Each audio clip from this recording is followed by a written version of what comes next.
Muchas gracias, doctor Caballero, por su excelente conferencia. Tenemos ahora a la doctora Vanessa Rampton, quien nos va a hablar de las implicaciones de la inteligencia artificial para la educación médica. La doctora Rampton es profesional en Historia y Ciencia Política y Leyes de la Universidad de Génova. Con gran interés en la filosofía política rusa, dada su experiencia laboral en dicho gobierno, realizó estudios en University College London, School of Slavonic and East European Studies y en el King College. A nivel postdoctoral estudió en Zurich, cátedra de filosofía práctica en la ETH de Zurich, de 2015 a 2017, con énfasis en investigación sobre narrativos de progreso en política y filosofía liberales. Actualmente trabaja en investigación acerca de vínculos entre cultura, conocimiento y ética, con referencia a la medicina contemporánea.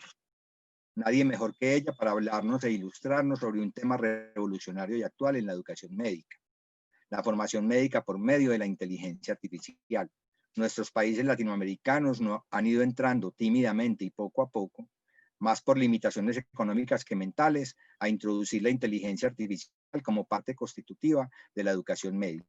La doctora Rampton nos mostrará la experiencia europea y mundial en la innovación e inclusión de estas nuevas e importantes tendencias y tecnologías educativas para la formación médica. Bienvenida, doctora Rampton. Es un honor para Scofame contar con su presencia, así sea desde la distancia, en nuestro evento.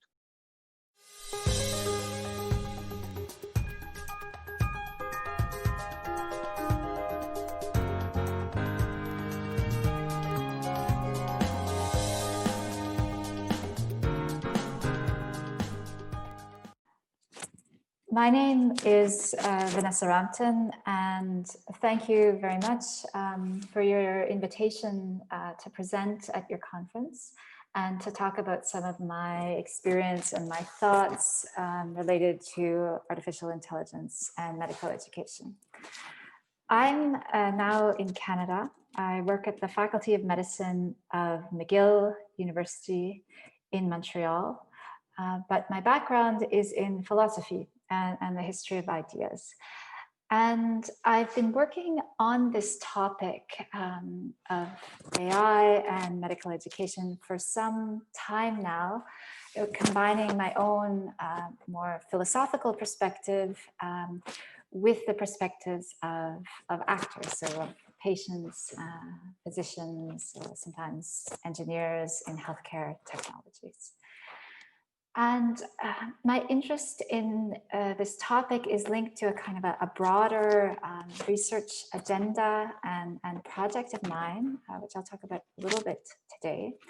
And it's linked to the idea of progress in medicine.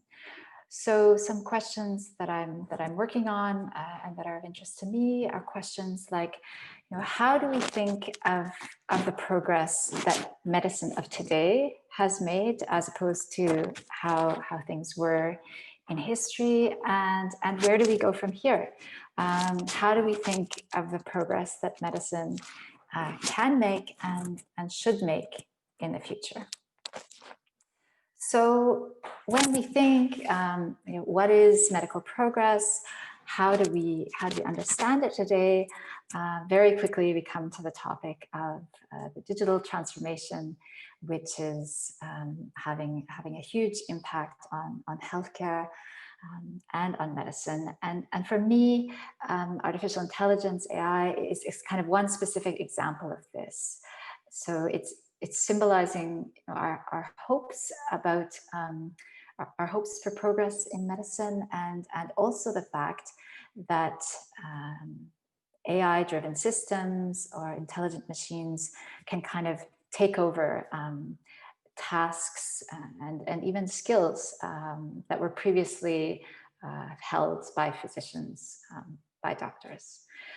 So this is all already now relevant for medical practice, and I think it's becoming ever more important for medical education and for educators who are thinking, after all, how do we train the physicians of the future?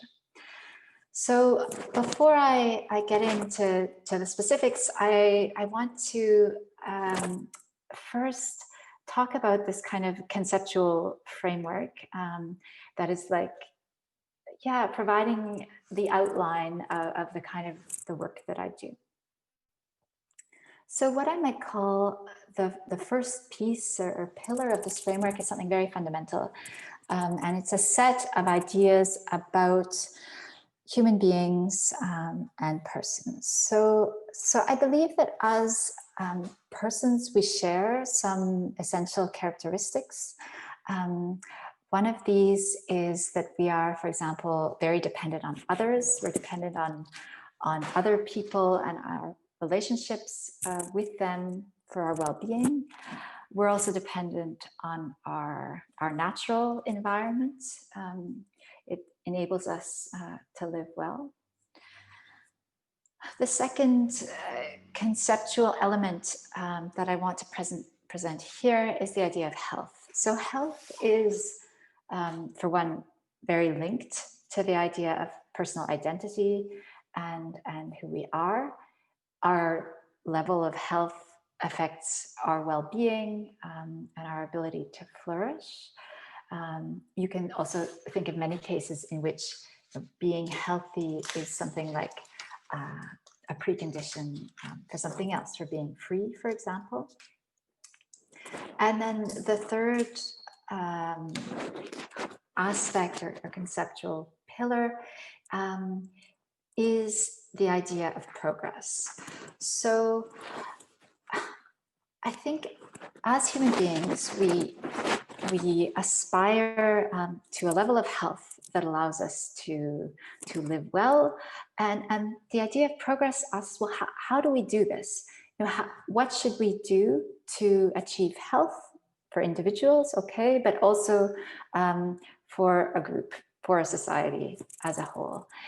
And here we have some different answers. You know, we could, for example, think of focusing on high-tech interventions and gaining more knowledge about them, something like AI. Or we could think of focusing more on health inequalities, for example, training doctors to be more attentive to the differences in health between different societal groups and better able to advocate for the health of vulnerable populations. Or we could think of making progress as teaching medical students how to best care for people, you know, how to develop meaningful relationships in the healthcare setting. So in terms of what this idea of progress in medicine consists in, we have actually a lot of different answers. And while we want to make progress towards health and better medicine, we're not always in agreement about how to do so. So this contestation or these different views of progress, this brings me to the problem that I want to talk about related to AI and medical education. So I think the problem comes when we reduce our ideas about medical progress to technological progress and to AI in particular. So, and we can think of how this manifests itself at least three different levels. I've chosen three here. For example, first, the patient's own experience of care. Second, the patient-physician relationship. And third, issues more related to society and justice in general. So what's the problem for AI and the patient? Well, I think the first thing to say is that if we're relying a lot on AI systems to get information about the patient and to kind of treat the patient as a repository of data from which the system can learn, then we really have to ask, you know, is this empowering for patients? To what extent do patients have a say in how their information is being used? And I think that patient consent it's of course a problem in healthcare generally, but I really think that this problem has become bigger or become compounded in the digital era. A second kind of illustration of how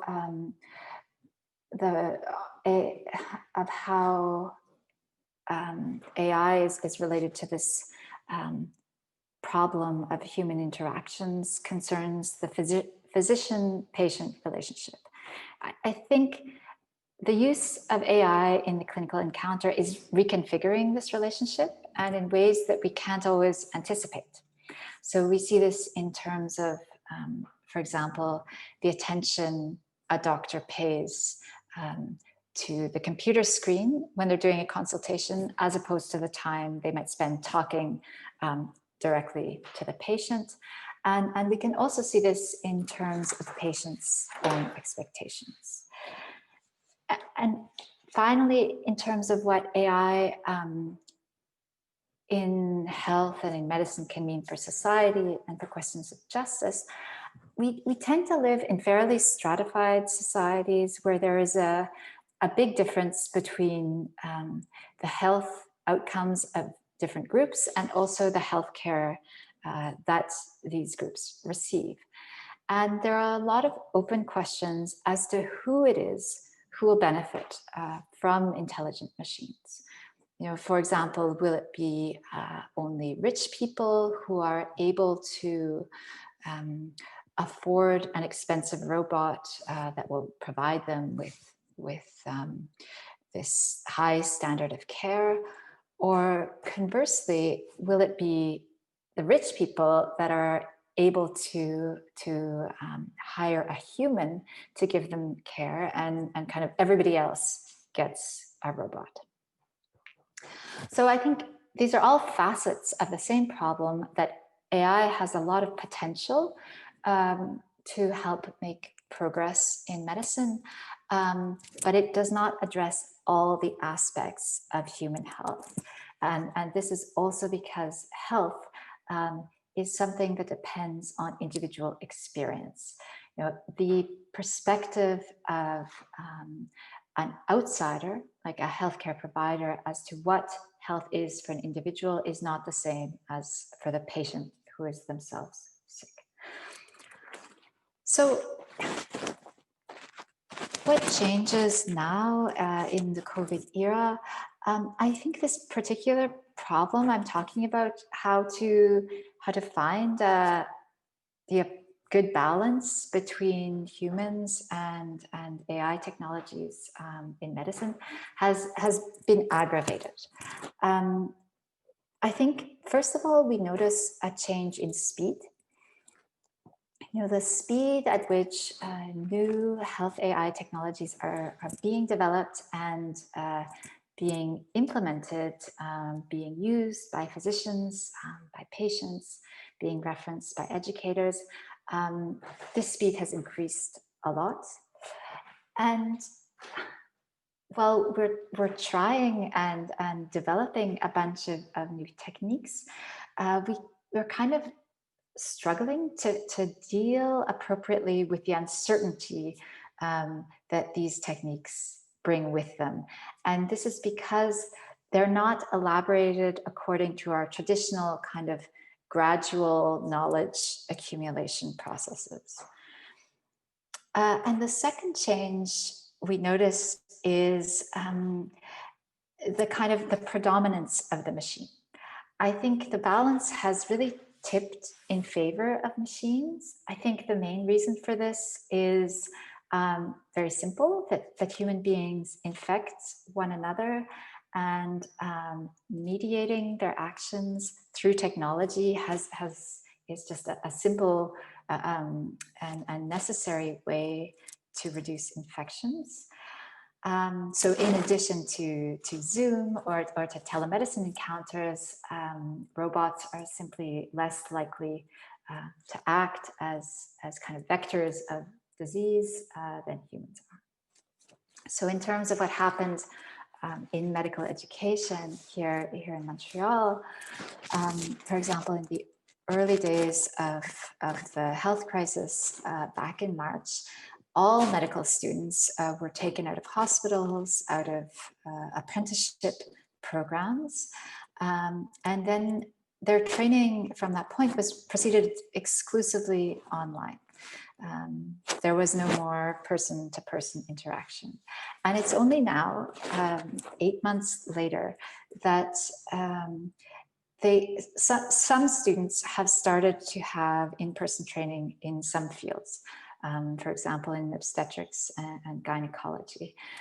But many fields where medical students are receiving training remain online. Fields like family medicine or outpatient psychiatry, these are still online now and for the foreseeable future.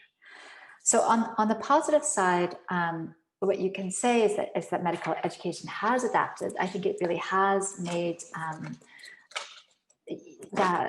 leaps and bounds in terms of the technological solutions that are available.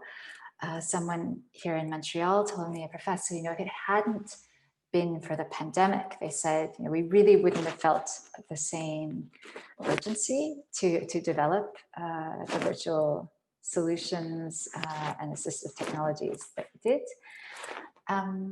But while the pandemic has shown some positive sides of technological solutions, it hasn't resolved everything for medical students. So on the one hand, students usually do not have the opportunity to touch, to feel, and neither do they have the opportunity to ask kind of casual questions, kind of off the cuff questions to their supervisors. And the situation hasn't either resolved this bigger problem of how we find the right balance between humans and intelligent machines in the medical encounter. So how could we solve that problem or think about starting to solve it? I think a solution comes by acknowledging the specificity and the limitations of technological solutions to health problems.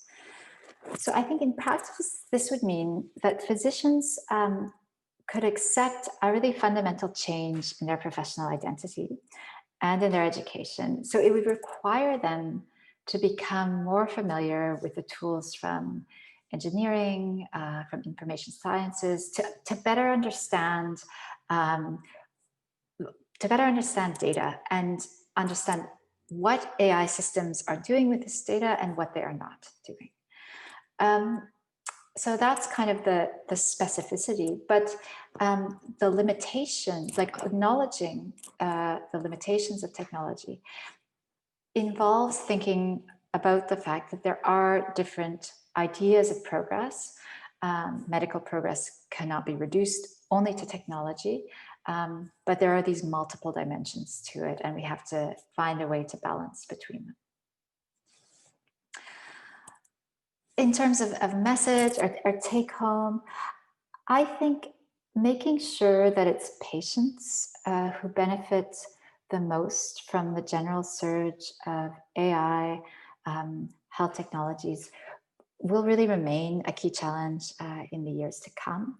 I think this is all the more necessary in this era of the pandemic because, as I said before, the balance really has tipped in favor of machines. And it's then all the more necessary for physicians to be able to work with patients to figure out, how an illness relates to a patient's life, and for the physician to gain knowledge of their social relationships. And this knowledge is something that is inaccessible to machines. Thank you.